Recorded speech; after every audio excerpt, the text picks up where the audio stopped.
Bismillahirrahmanirrahim. Assalamualaikum warahmatullahi wabarakatuh. My name is Agung Saling. I'm from PBIC class, and now I will explain about my answer regarding psycholinguistics regarding language acquisition among adults. Okay, so I'll just directly explain about my answer from question number one. So I will explain first about what the research shows from Hania and Gradman. So Hania and Gradman studied 19 years old Saudi girl named Fatma who learned English in the United States. So they found that at first her English was very limited and she mostly produced memorized phrases in her daily situations, and also she didn't fully understand each word inside those phrases, and even she couldn't recombine those memorized items into new sentence. So this is what Krashen calls prefabricated routines. But over time, she began to separate those memorized chunks, and then she started selectively imitating useful language elements, and she slowly built more complex sentence on her own. So, and then over time, her language became more creative and context appropriate. So this supports the idea about the routines, patterns, and creative construction, and these three work together in adult language acquisition. And next, my opinion or my connection to my experience as an L2 learner.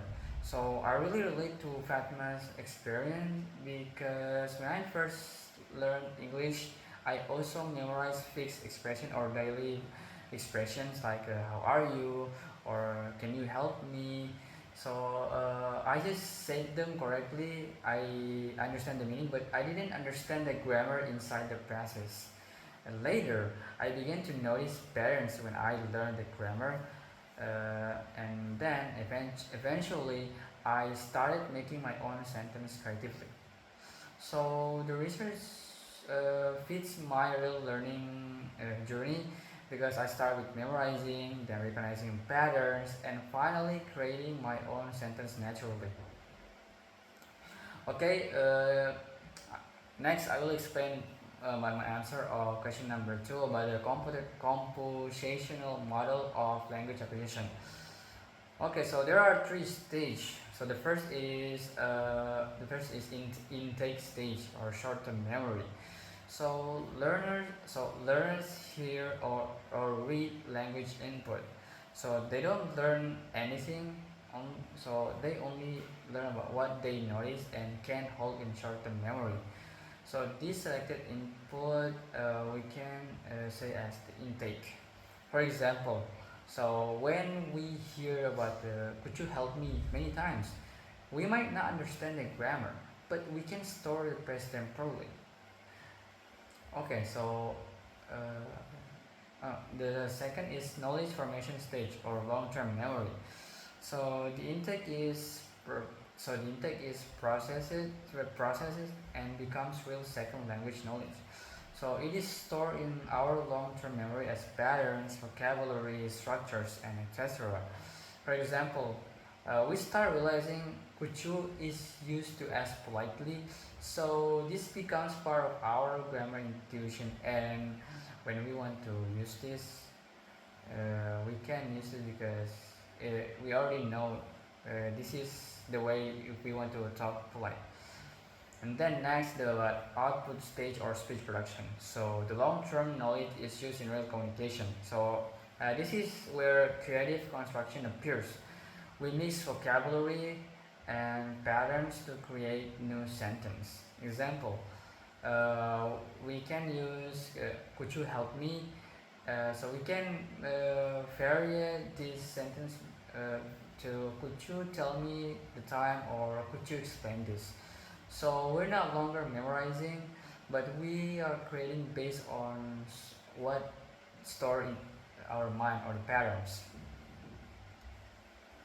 So about how routines, patterns, and clearly match the model. So the routines help intake, and patterns store in long-term memory as knowledge, and creative construction refers to the appears in output. Okay, so that's all from the question number two. Okay, next, I will explain my answer about question number three, about five stages of adult development, and also about my experience of this. Okay, so question says adults go through five stages when developing a second language. Okay, so the first is pre-production or silent period. So learners mostly listen and memorize basic words like leader or maybe just a leader or no speaking. The vocabulary about 500 words. So about my experience, when I start to learn English, I listen more than I spoke. So I just watch like movies or listen to the music, but I seldom to speak. And also I memorize words, but was scared to talk because I'm afraid to make mistake. And the second is early production.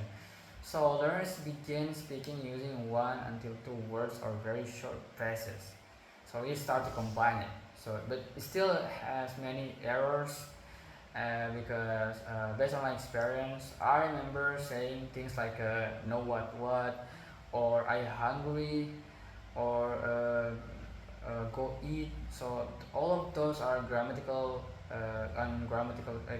incorrect.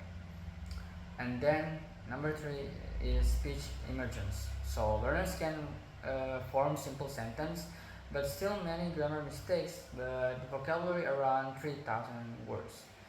So about my experience, this is when I start to asking simple questions and creating sentence like could you explain about this, or I don't understand this part. Uh, yeah, maybe only that. And then next about the intermediate fluency. So learners speak using more complex sentence and more confident expressing opinions. And the vocabulary around 6,000 words.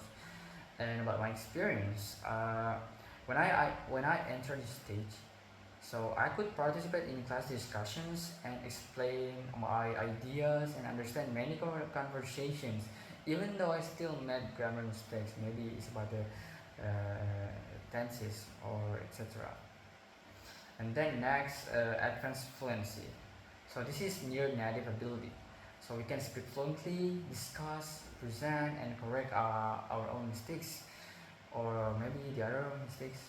So this takes about 2 years or more. Uh, about my experience, I don't know if I already in this stage, but I'm pretty sure. But now I can see that I'm comfortable of myself of using English, and then I already realized that I can speak English without thinking too much. But even though I still make mistakes because uh, I still always practice my English skill or my speaking skill. So I don't know if I already entered this stage, but yeah, I'm already comfortable with myself to use English without thinking too much. Even though there is still some mistakes happen, but my communication is still smooth. Okay, that's all from my answer. Thank you very much for your attention. Assalamualaikum warahmatullahi wabarakatuh.